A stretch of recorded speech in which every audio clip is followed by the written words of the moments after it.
Father Nico. Chong, sino bumisita sa'yo? Si Ruby. Anong pinunta niya? Humihingi siya ng tawad sa nangyari sa atin. Pero wala daw siya magagawa para tulungan tayo.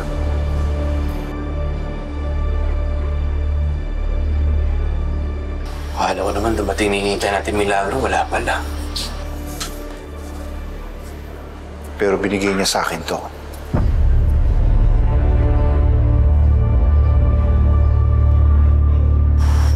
Salamat, Madam Ruby.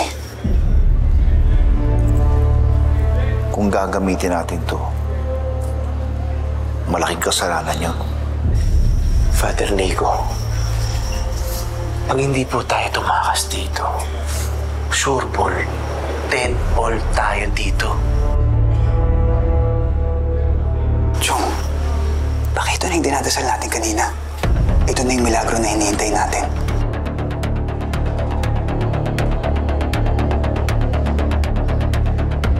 Kung akala nila na mabubulok tayo dito sa kulungan at mabubulok yung misyon ni tatay dito, nagkakamali sila. Lalaban tayo, Chong.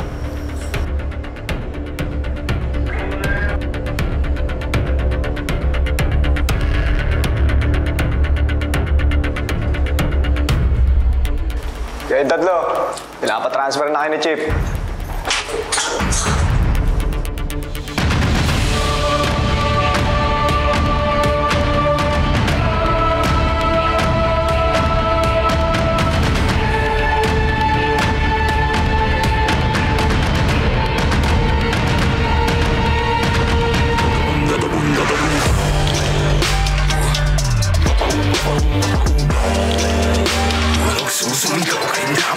Dahil puso man dirigma, di papakutsa, di papapugo.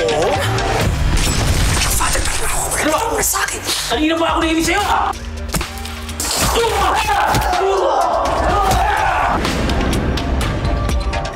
Sir, tumataas sila Totoy Bato. Nakikita ko nga, anong tingin niyo sa akin, tanga?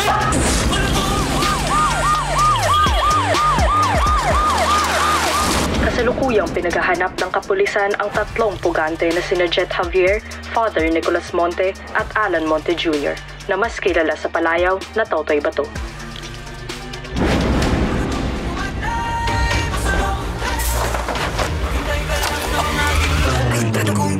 Toy! May mga pulis! Tara!